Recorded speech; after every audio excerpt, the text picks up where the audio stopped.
اللهم أنت ربي لا إله إلا أنت خلقتني وأنا عبدك وأنا على عهدك ووعدك ما استطعت أعوذ بك من شر ما صنعت أبوء لك بنعمتك علي وأبوء بذنبي فاغفر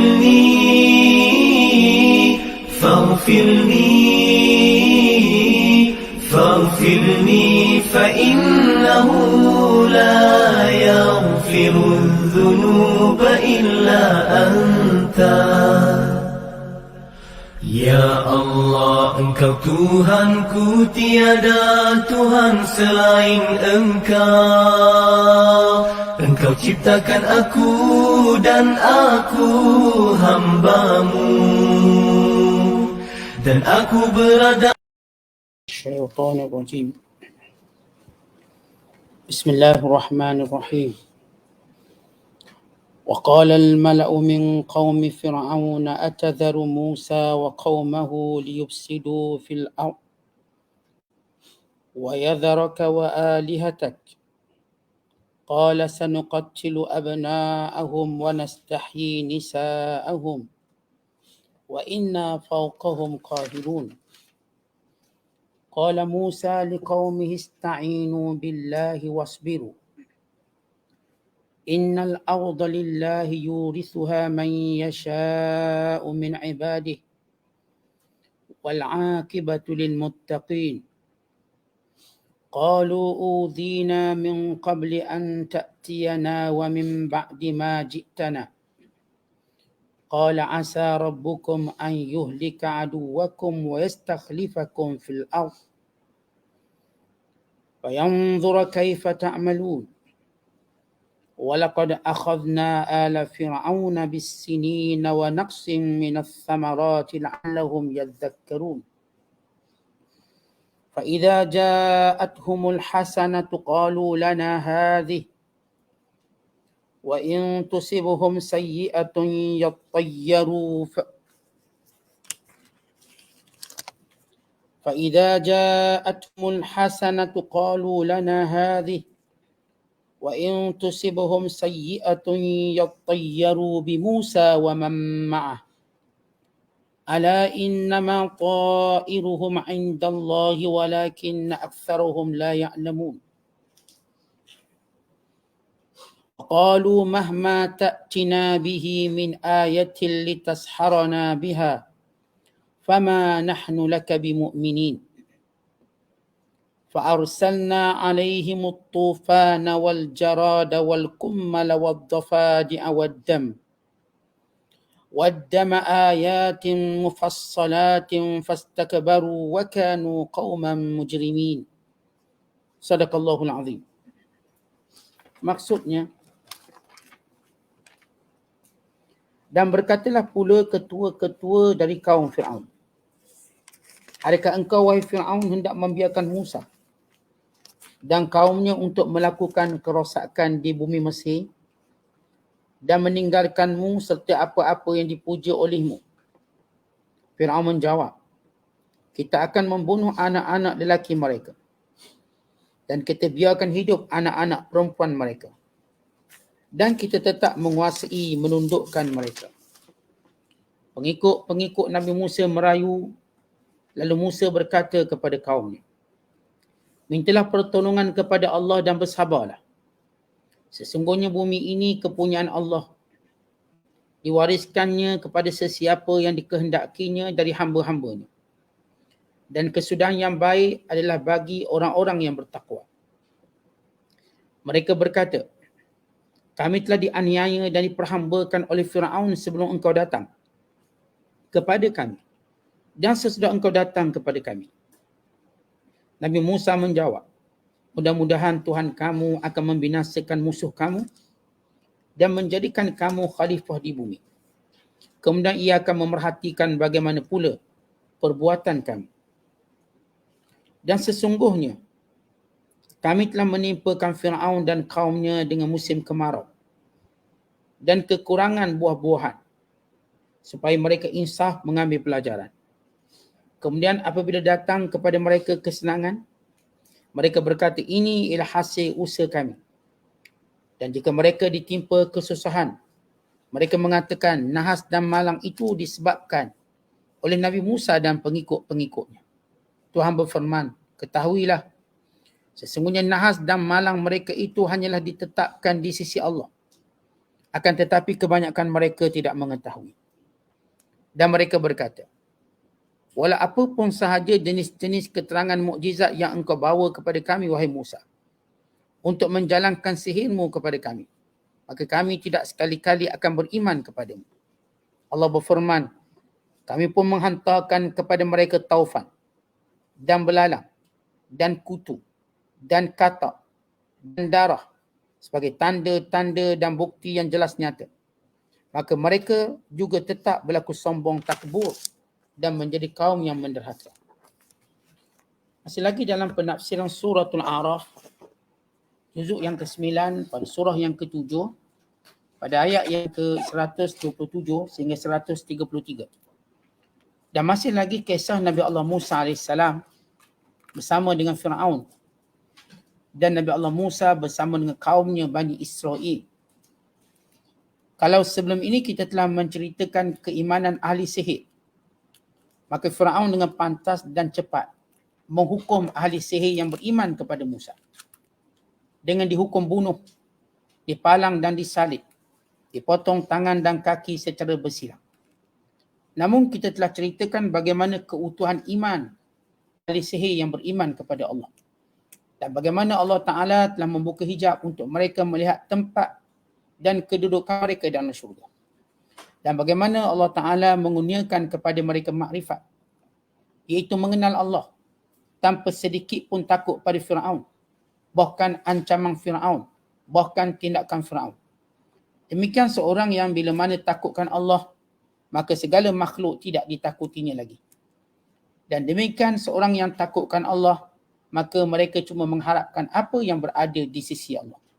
Maka ini hebatnya iman yang mengubah manusia daripada sifat tamak pada duniawi kepada sifat rendah diri dan juga sifat inginkan akhirat. Maka selepas dia ambil tindakan, lalu pembesar-pembesar Fir'aun berkata, bagaimana pula dengan Musa? Apakah kita nak biarkan Musa dan kaumnya begitu sahaja? Kita sudah membunuh ahli-ahli sihir yang beriman ini, yang telah memberi kejutan, sujud. Kerana kalau ahli sihir ini cuma berkata kami beriman, maka itu tidaklah Fir'aun terlalu terkejut. Tetapi ini terus sujud. Dan terus tunjuk cara kaifiat ibadat kepada Allah. Sujud kepada Allah. Bukannya kepada Fir'aun. Sujud pada Tuhan Musa dan Tuhan Harun. Kerana itu Fir'aun dengan cepat menjatuhkan hukuman, takut rakyat terpengaruh. Maka manakala para pembesar, para menteri kabinet berkata, takkanlah kita nak biar Musa untuk terus merosakkan kedudukan kita di muka bumi ini dan akhir nanti menyebabkan manusia tidak lagi menyembah kamu dan menyembah patung-patung yang biasa kita sembah. Fir'aun bila dia tengok Musa dia takut. Semenjak awal pertemuannya Allah campurkan rasa gerun dan takut. Sebab itu dia macam tak terfikir apa tindakan yang patut dilakukan kepada Musa. Dia cuma terfikir apa yang patut dilakukan kepada pengikut Nabi Musa, Bani Israel. Musa seperti dia tahu memang tak boleh buat apa. Kerana nampak Nabi Musa tu power, telah mengalahkan ahli sihirnya. Nampak kebenaran dan kekuatan yang ada pada Nabi Musa. Ini menggerunkan Fir'aun. Tetapi Bani Israel tak tahu bahawa Fir'aun takut kepada Musa. Dan Fir'aun cuba menyembunyikan rasa takut. Kalau sekiranya mereka mengetahui betapa Fir'aun takutkan Musa, nescaya semua Bani dan semua bangsa Kipti akan beriman kepada Nabi Musa. Kerana selama ini mereka cuma diajar takut pada Fir'aun. Gerung pada Fir'aun. Dan mereka tak pernah terfikir bahawa Fir'aun akan takut pada seseorang. Tidak pernah terfikir. Sebab Fir'aun ada tentera, ada senjata, kerajaan, ada segala-galanya. Masakan orang macam ni takutkan orang. Biasanya orang kalau ada semua faktor-faktor kekuasaan, dia tak takut orang. Tetapi tiba-tiba dia gerung dan takut pada Musa. Sebab itulah kaumnya berkata, wa qalal mala'u, berkatalah pada pemimpin-pemimpin min qaumi Fir'aun, daripada kaum Fir'aun yang mendukung pemerintahan Fir'aun. Atadharu Musa, apakah kita nak biarkan Musa terlepas macam tu? Wa qaumahu, dan kaumnya Bani Israel, liyufsidu fil ard, untuk nanti mereka buat kerosakan. Baik, lihat bagaimana para pemimpin, para menteri Fir'aun buat satu istilah untuk menggambarkan Musa dan pengikutnya. Apa dia? Perosak di muka bumi.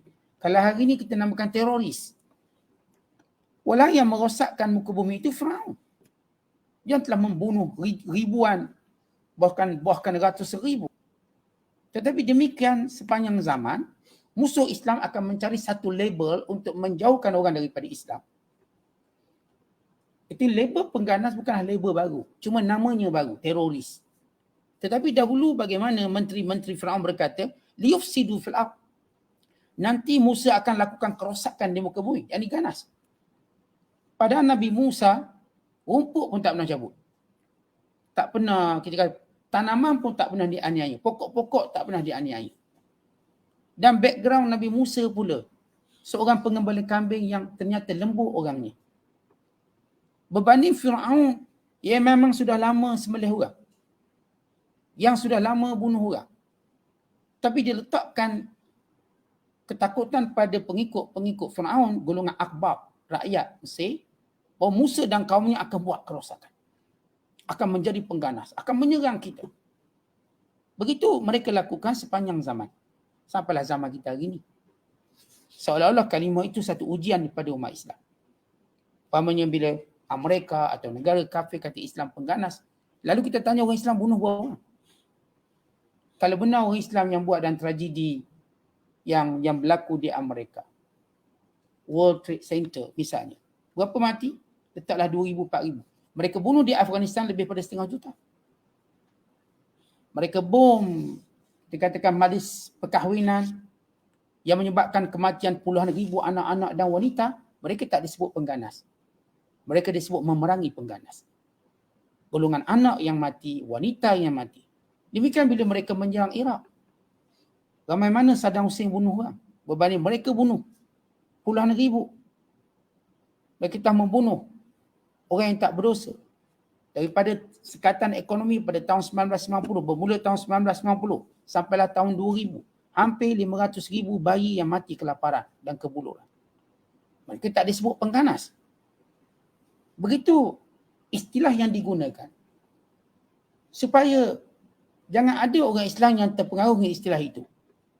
Lalu kita pun sama kata, oh Islam memang pengganas.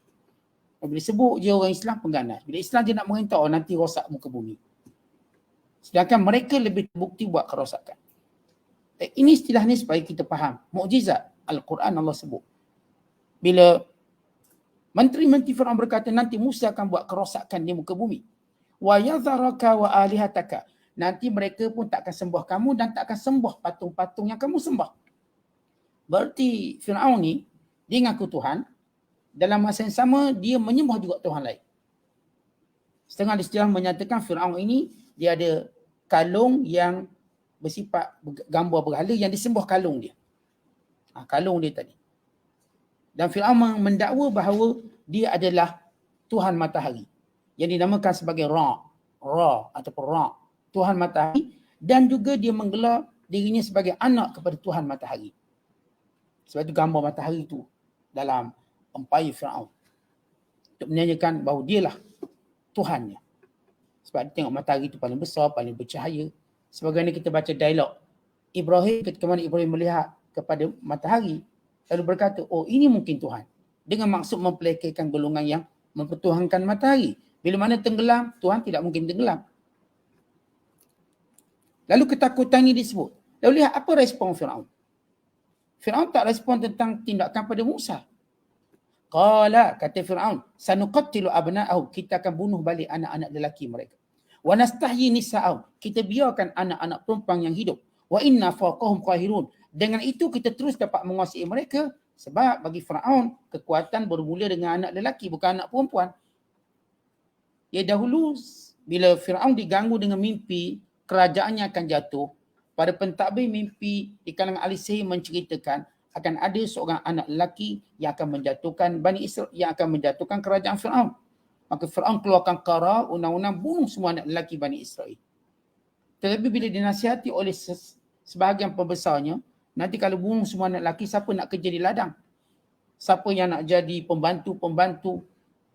Nanti kita orang pula kena kerja. Maka diselang-selingkan, setahun bunuh anak lelaki, setahun dibiarkan hidup.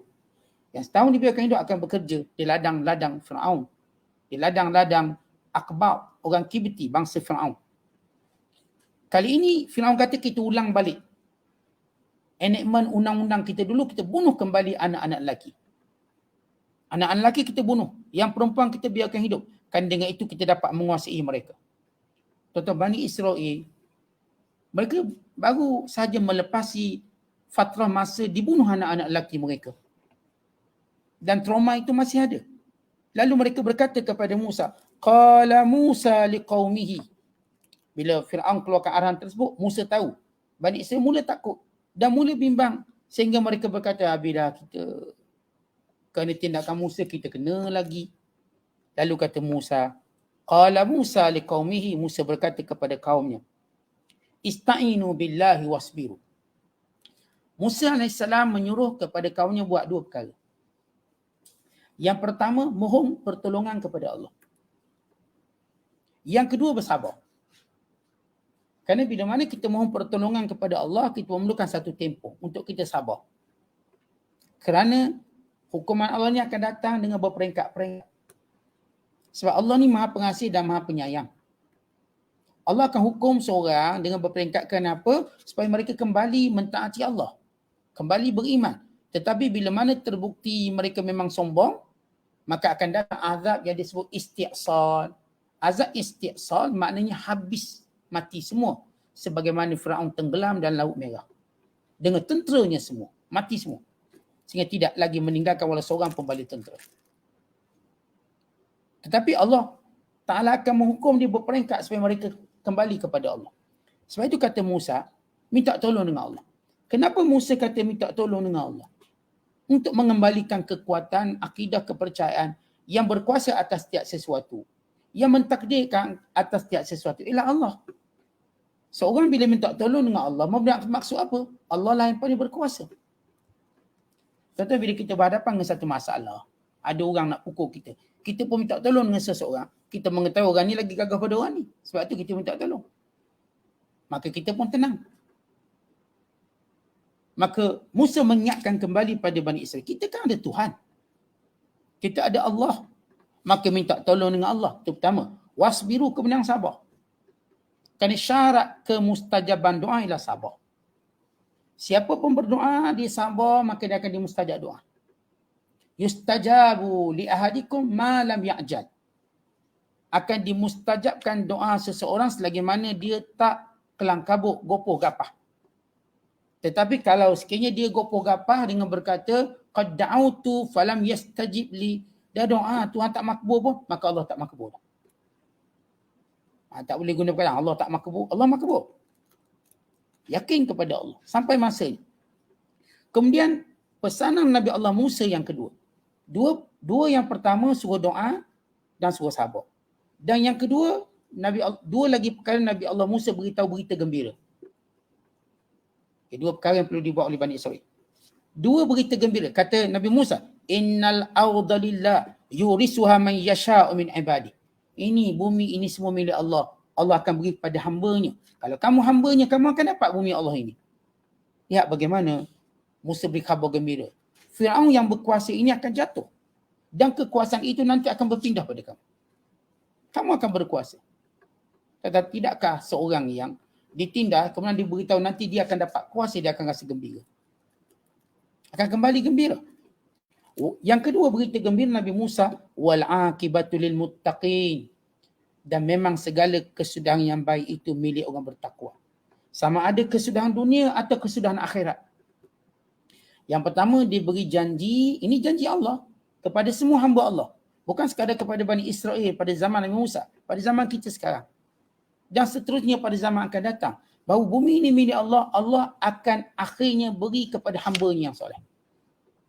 Yang kedua, orang bertakwa, bagaimanapun keadaan mereka, sama ada dapat pemerintah ataupun tidak, hidup ataupun mati, tetap akan mendapat kebaikan di sisi Allah.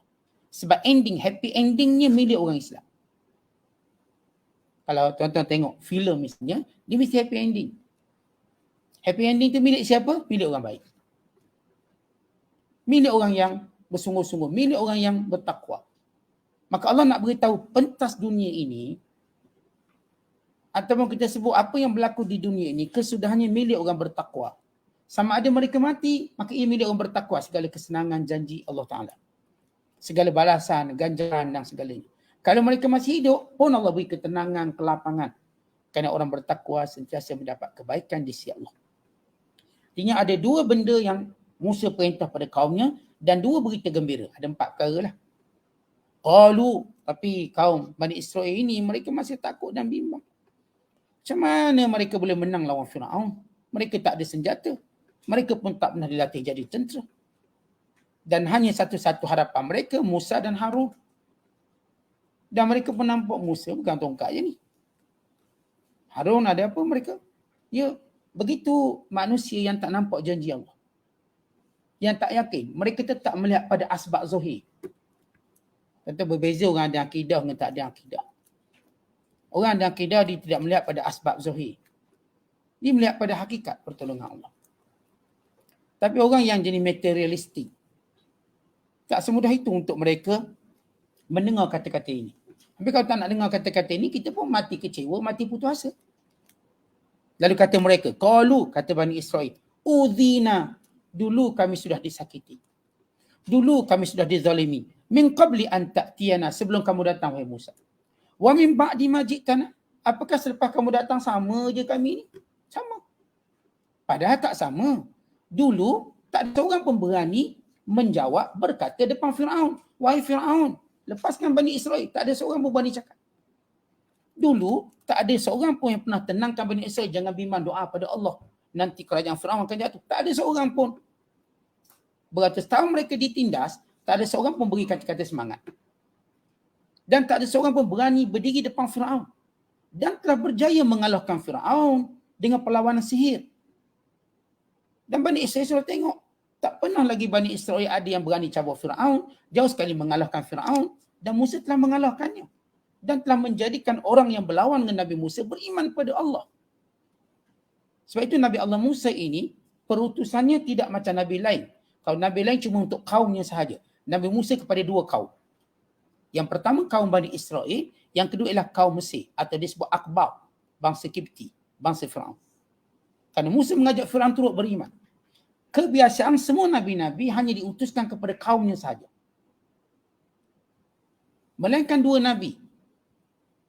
Adapun Nabi Musa AS diutuskan untuk 2 kaum. Kaum apa? Bani Israel 1 dan kaum Mesir ataupun Akbar. Kipti. Dan Nabi Muhammad SAW diutuskan untuk semua umat. Bukan diutuskan untuk jin sekali. Bahkan kata Imam Tajuddin As-Subki, Nabi Muhammad SAW juga diutuskan kepada malaikat. Cuma diutuskan kepada manusia dan jin sebagai taklifan, yang mesti ikut hukum undang-undang peraturan, dan diutuskan kepada malaikat sebagai tashrifan. Malaikat merasa mulia dengan kedatangan Nabi Muhammad SAW. Tashrifan. Sebab malaikat boleh turun ke bumi. Hatta bila Rasulullah SAW sudah wafat, malaikat masih turun di bumi pada malam Lailatul Qadar. Dengan perutusan Nabi Muhammad SAW, malaikat mendapat kemuliaan. Tempias kebaikan Nabi Muhammad SAW. Dan kemuliaan Al-Quran. Dan malaikat dapat mendengar bacaan Al-Quran. Dan malaikat bersama dengan orang-orang yang baca Al-Quran. Sebagaimana hadis Usaid bin Hudhair. Dia membaca Al-Quran, datang malaikat mendengarnya. Usaid cuma menampak satu gerombolan awan di atas kepalanya. Maka dia ketakutan. Maka pada esok hari dia berkata pada Rasulullah. Lalu kata Nabi, Usaid itu malaikat. Kalau kamu terus baca Quran, saya diturun bersalam dengan kamu. Kerana malaikat akan mendengar setiap orang yang baca Quran. Maka sebab itu malaikat menjadi rasa mulia. Sebab sebelum itu Quran tak ada. Bila Nabi Muhammad SAW diutuskan, barulah ada Quran. kitab mukjizat. Dan malaikat suka mendengar Al-Quran. Malaikat suka melihat orang membaca Al-Quran, bahkan bersama dengan orang baca Quran. Maka ini kelebihannya. Maka kata Imam Tajuddin As-Subki, Nabi Muhammad SAW juga diutus kepada malaikat. Bukan sebagai taklif. Bukan maknanya malaikat kena ikut Rasulullah cakap macam ni. Tak. Itu panggil taklif. Tetapi tashrif. Apa itu tashrif? Dimuliakan. Kita, Rasulullah SAW diutuskan pada kita dan pada jin sebagai taklif. Artinya ada perintah, ada larangan yang kita perlu patuhi. Perintah sembahyang, perintah puasa, zakat, haji. Larangan itu, larangan ini. Maka ini dipanggil taklif. Kita ni mukallaf. Mukallafun ditaklifkan. Lalu kata Musa, qala asa rabbukum. Jangan bimbang. Moga Allah akan membinasakan musuh kamu. Asa rabbukum an yuhlika aduwakum. Musuh kamu. Wa yastakhlifakum. Kemudian melantik kamu menjadi pemimpin fil ard di muka bumi ini. Fayanzura. Dan selepas itu Allah akan tengok pula. Kaifa ta'malun. Kamu akan buat macam mana pula. Tuan-tuan, kerana menjadi kebiasaan manusia. Dia orang ditindas. Bila naik dia menindas juga orang. Dan apa yang Allah kata ini berlaku kepada orang Yahudi hari ini. Dulu mereka dizalimi teruk. Di zaman Fir'aun dizalimi. Dia kalau kita kata Holocaust tu betul. Di zaman Nazi mereka dizalimi. Tapi lepas mereka mendapat kuasa. Dan semua kuasa-kuasa dunia bersama mereka. Dan mereka menguasai kerajaan-kerajaan dunia. Apa mereka buat? Macam Allah sebut dalam Quran ni. Fayanzura kaifa ta'malun. Allah tengok apa kamu buat. Mereka membunuh, memenjarakan. Mereka menangkap, membabi buta. Siapa pun yang cuba beri bantuan akan ditangkap sekali. Mana-mana perempuan tanpa belah ihsan, tanpa belah kasihan, mereka membunuh kanak-kanak secara terang dan secara nyata. Penjara mereka diakui penjara paling buruk dalam dunia. Di penjara umat Islam tanpa sebab, cuma hanya suspicious, hanya kerana mengesyaki, tidak mendapat pengadilan yang benar. Begitu yang mereka lakukan bila mereka memerintah dunia. Allah dia ingatkan melalui kata Nabi Musa, baik nanti Allah binasakan Fir'aun. Dan kamu pula akan diangkat mendapat kekuasaan. Maka Allah akan lihat apa kamu buat. Dan Bani Israel mendapat kekuasaan selepas Nabi Musa wafat. Di bawah pemerintahan Yusha' bin Nun. Buka Baitul Maqdis. Ketika mana Yusha' bin Nun memerintah adil. Dan selepas itu mereka kembali melakukan kerosakan.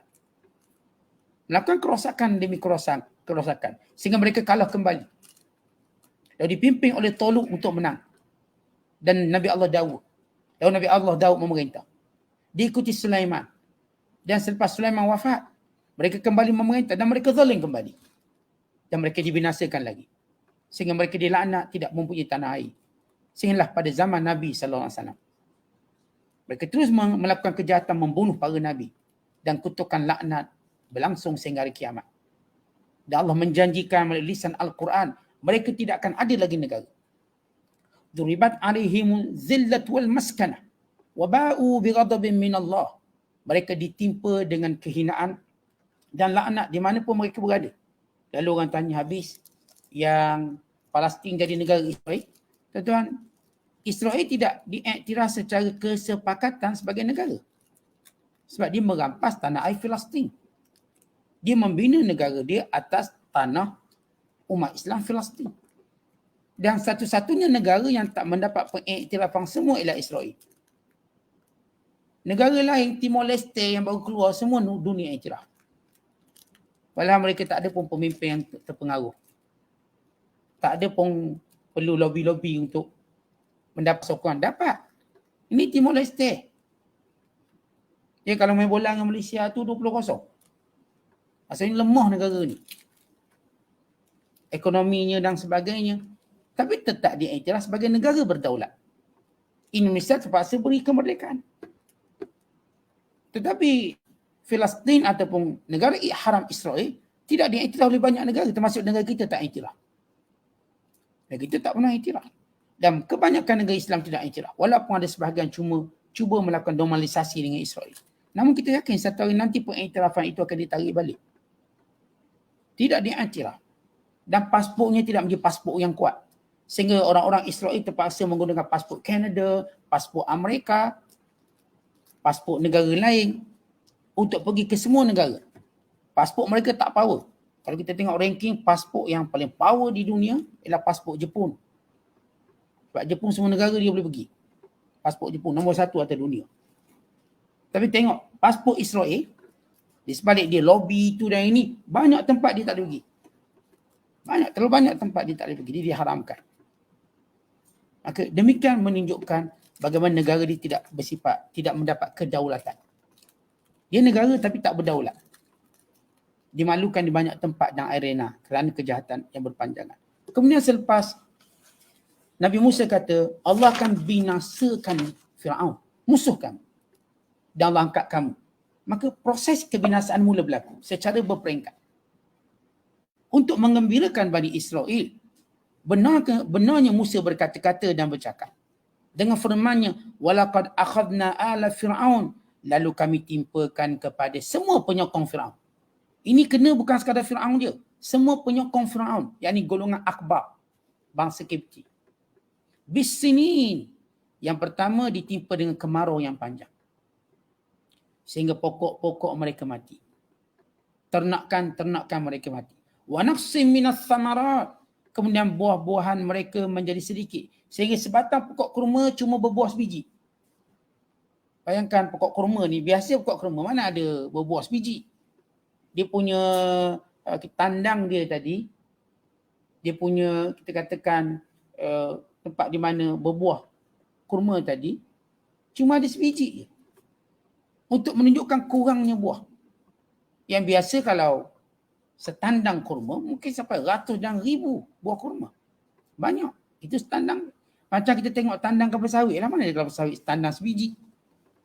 Tapi demikian Allah timpakan. Pertama, kemarau yang panjang. Yang kedua, hasil buahan yang mula berkurangan. Sehingga tidak mendapat menampung keperluan mereka. Lalu kata Allah, la'allahum yadhakkarun. Semoga mereka belajar sesuatu. Supaya mereka kembali. Supaya mereka tahu inilah akibat kederhakaan, kekufuran mereka. Fa'idha ja'athumul hasanah. Tapi mereka ni tuan-tuan, Allah cerita lagi. Bila berlaku kembali kebaikan, berhenti kemarau, buah hidup balik, qalu lana hadhi. Tengok, tak ada apa pun. Kita dah dapat semula kekayaan kita. Kita dah dapat semula hasil mahsul kita. Wa in tusibhum sayyi'atun, kalau mereka ditimpa dengan musibah, yatayyaru bi Musa, mereka tuduh Musa. Ini Musa lah punca kita celaka. Jadi suai ni. Ini Bani Israel bersama Musa, punca kita celaka. Lalu tanaman kita tak menjadi. Lalu air kita pun kurang dan sebagainya. Demikian mereka terus mewar-warkan perkara ini kepada setiap penduduk Mesir ataupun bangsa akbar. Ala, ketahuilah kata Allah, innama ta'iruhum indallah. Celaka itu ataupun keburukan, musibah itu berlaku atas ketetapan Allah. Allah yang berkuasa menetapkannya. Supaya kamu tahu Allah menetapkannya kerana derhaka kamu pada Allah. Walakinna aktsaruhum la ya'lamun. Tetapi kebanyakan mereka tak tahu. Wa qalu mahma ta'tina bih. Lalu mereka bertemu Musa. Wahai Musa, datanglah apa pun bentuk sihir kamu. Kamu nak jadikan kemarau ke? Kamu nak jadikan pokok kami tak berbuah ke? Itu sihir kamu, kami tahu. Litasharana, untuk kamu sihir kami. Fama nahnu laka bimu'minin. Kami tak akan mungkin beriman. Ini golongan penduduk Fir'aun kata. Fa'arsalna, maka Musa AS ni, tuan-tuan sekalian, dia ni jenis garang. Dan Musa AS dipanggil qalbuhu hadid, jenis hati keras, atau orang Melayu kita panggil hati kering. Bila kaumnya ataupun pengikut Fir'aun kata, tak kira lah wahai Musa, apa pun datang kami tak percaya, ini sihir. Musa pun angkat tangan terus doa. Biar musnah semua. Oh, dia punya kerasnya. Tanpa ada belas kasihan kepada kejahatan mereka. Lalu Nabi Allah Musa AS, kata Ibn Abbas, ketika mana kaum Fir'aun berkata kepada Musa, bawalah apa pun bala, kami tahu itu sihir, kami tak akan mungkin, la nu'minu biha albattata, kami tak akan sekali-kali, haram pun kami tak akan beriman, kata mereka. Maka Musa AS pun ketika itu tu angkat tangan doa. Angkat tangan depan. Maka tiba-tiba mereka dilanda dengan taufan, siang dan malam. Datang taufan yang kuat. Seminggu daripada hari Sabtu kepada hari Sabtu berikutnya. Sabtan ila Sabtin. Sabtu kepada Sabtu. Dan mula berlaku azab Allah bertimpa-timpa. Di mana Bani Israel ini mereka melawan Firaun kerana mereka melawan bangsa Firaun. Bangsa Firaun mereka melawan Nabi Allah Musa AS, maka Allah menurunkan kepada mereka 9 bala. 9 bala besar. Yang setiap kali datang bala-bala tersebut, mereka terpaksa meminta tolong Nabi Musa. Tolonglah Musa, doalah biar berhentilah benda ni. Kami akan beriman. Lepas okey, takkan kami ikut. Kemudian kena lagi tolonglah Musa. Muka tak malu. Kalau ada orang macam gitulah. Bila susah datang, tak tolong. Lepas tu sombong. Susah datang lagi. Ini kita support bisu. Ini bangsa Firaun jadi tak malu. Bila turun satu musibah, mereka mengadu pada Musa. Bila Musa doa kembali, mereka sombong kembali, datang lagi musibah. Begitu seterusnya. Bermula daripada berlakunya sinun atau kita sebut sebagai al-qahtu atau kita sebut sebagai kemarau panjang. Berlaku kemarau panjang, lepas tu sehingga kurang buah-buahan dan harta mereka, mati, sehingga berlaku pula taufan, berlaku pula serangan belalang, berlaku pula serangan kutu, serangan katak, darah. Dan juga akhir sekali dengan kematian mereka. Tenggelam mereka dalam lautan, Laut Merah. Ini 9 daripada bala-bala besar Allah beri pada mereka. 9 bala. Di mana bila mereka kata begitu selepas ada 2 ayat yang pertama ataupun 2 pengajaran Allah yang pertama, itu kemarau dan hasil masuk rosak. Lalu ketika itu Musa mengangkat tangan, maka turun taufan seminggu. Hancur habis tanaman-tanaman mereka. Diikuti dengan belalang. Belalang ni datang, tuan-tuan sekalian, sambil memakan semua tanaman-tanaman mereka. Tak cukup makan tanaman, maka belalang ini makan bumbung-bumbung rumah mereka sekali. Makan bumbung, makan pintu, sehingga mereka masuk rumah mereka, pintu pun tak ada. Ni belalang yang ganas. Memakan semua yang ada, yang menjadi milik. Anehnya, belalang ini dia cuma makan rumah-rumah bangsa Firaun. Tapi Bani Israel dia tak makan. Belalang nampak sangat bala. Artinya, kalaulah benda ni mereka nak kata ini bencana alam, maka Bani Israel teruk kena. Ni Bani Israel, pengikut Nabi Musa tak kena. Rumah-rumah bangsa Firaun, bangsa Kipti. Maka datang belalang, lalu belalang ni bukan sekadar makan tanaman yang berada di ladang, makan tanaman yang mereka simpan. Ni gandum-gandum mereka simpan kat rumah, buah-buah yang mereka simpan kat rumah, turut dimakan oleh belalang. Dan belalang ni makan semua. Pintu makan, atap, bumbung, baju semua makan. Baju pun belalang makan. Ni ngeri belalang ni. Tetapi belalang ni tak masuk rumah Bani Israel. Lalu mereka datang jumpa Musa dalam keadaan takut. Wahai Musa, tolong kami, tolong kami. Sebab benda ni berlangsung selama 7 hari. Kita bayangkan belalang serang 7 hari. 7 hari menyerang dengan keadaan rakus macam tu belalang makan. Bukan sekadar ladang, bukan sekadar rumah, bumbung, pintu. Bayangkan masuk rumah tak ada pintu, esok bangun tidur tengok pintu tak ada. Belalang makan. Bila mereka nak pakai baju, baju pun tak ada. Belalang makan. Habis belalang makan. Bila mereka ke dapur nak tengok bekalan-bekalan makanan mereka, belalang makan. Selama 7 hari macam tu, mereka jumpa Nabi Allah Musa. Dan bila Allah Ta'ala menghilangkan, di mana Nabi Allah Musa AS, dia pergi kat belalang, fa'asyara bi'asah, lalu dia ambil tongkat, dia pun tunjuk. Salah bagi isyarat ke sana. Lalu belalang pun bertimbung, berbilion terbang mengikut arah yang Nabi Musa tunjuk. Lepas nampak je belalang lagi, belalang last sekali pun belum habis padang lagi, belum keluar border lagi. Mereka kata, tak mungkin kami tinggal agama kami. Terus sombong. Maka Nabi Musa paling balik. Selepas mereka ini amang sebulan fa'aqamu syahra. Nabi Musa doa lagi, maka datang pula kutu atau pepijak. Kutu ini makan apa yang ditinggalkan oleh belalang tadi. Yang ada sikit-sikit lagi, kutu tu nampak habis. Dan memakan pintu-pintu mereka lagi yang masih berbaki tu. Yang ada dekat ensel-ensel pintu, dimakan sekali. Ini kita panggilkan sebagai serangga kayu. Yang dimakan katilnya ataupun dimakan tilam-tilam semua. Dan sampai mereka dihisap darah. Dia macam pepijak. Ketika mana bangsa Firaun ini tidur, maka tiba-tiba mereka dapati pada katil mereka, tilam mereka penuh dengan pepijat sambil menggigit, menghisap darah mereka. Yamussu damahum. Menghisap darah-darah mereka. Lalu mereka pun mula ketakutan. Lalu mereka jumpa Musa lagi. Wahai Musa, tolonglah kali ini, memang kami akan beriman. Musa kata, baik. Musa pun berdoa. Lalu hilanglah serangga-serangga ini. Lepas tu habis hilang serangga, mereka tak, kami olok-olok. Kami tetap dengan kufur mereka. Dan inilah dia cerita bangsa Firaun. Dia punya teruk, dia punya sombong, tak boleh kena ubat. Supaya kita tahu kenapa mereka layak dibinasakan semua. Kita dengar pun geram. Ini bukan sepak ni. Mau kita penggal kepala terus. Kita kan kalau orang degil sekali, okey lagi dia degil 3-4 kali. Orang ni jangan hidup. Semua manusia kalau tengok orang degil ni tuan-tuan, memang kita rasa baik jangan hidup kan. Lalu mereka kembali dengan perangai mereka. Lalu Allah hantar kepada mereka katak pula. Katak-katak masuk rumah mereka. Memenuhi pinggang mangkuk mereka, tempat makanan mereka. Bila seorang tengah bercakap ni, bangsa Firaun tengah bercakap, katak tu melompat masuk mulut. Tak boleh bercakap, kena diam semua. Diam. Jangan haraplah boleh tidur. Tidur pun tak boleh. Katak datang dengan jumlah yang banyak. Memenuhi pinggang mangkuk mereka, selimut-selimut mereka. Sehingga mereka tidak mampu menghidupkan api. Mereka tak mampu untuk memasak sesuatu. Bila letak masuk, katak masuk ramai-ramai.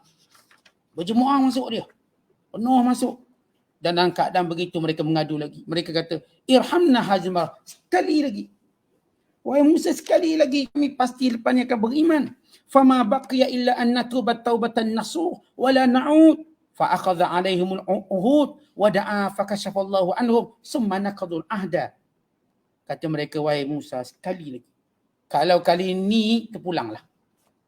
Lalu kata Musa, baik, berjanji dengan aku ya? Ya, berjanji. Lepas berjanji, habis kata, kembali jahat balik. Mereka kata, tak mungkin datang balik lagi, dah habis lah.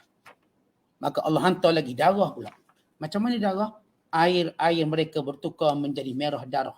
Menjadi daman abitan. Darah pekat, likat. Bila mereka nak minum, pekat darah. Air tadi bertukar jadi darah. Bila dipegang oleh Bani Israel, ditukar jadi air balik. Bila mereka pegang, bila mereka nak minum, mereka mesti ada Bani Israel sebelah mereka. Bila ada air, mereka kena minum di tangan Bani Israel. Baru boleh minum. Berpindah je tangan jadi darah. Kita lihat bala mereka. Lalu mereka kata, innau qad saharakum, ni memang sihir power. Ini dikata sihir lagi. Ini sihir lagi. Kemudian mereka berdoa minta lagi Nabi Allah Musa AS. Maka Musa AS, ya sifat Nabi Allah Musa walaupun di sebalik keras, dia pun ada sifat rahmat sebagai seorang Nabi. Tetapi selepas itu, mereka tidak lagi dibiarkan. Kenapa? Selepas itu, lepas beberapa kali mereka terus mengingkari perintah dan juga seruan Nabi Musa untuk beriman, akhirnya Allah Ta'ala membalakan mereka dengan bala paling besar sekali. Kematian mereka dengan tenggelam di Laut Merah. Dalam peristiwa yang akan kita ceritakan nanti. Wallahu a'lam. Assalamualaikum warahmatullahi wabarakatuh.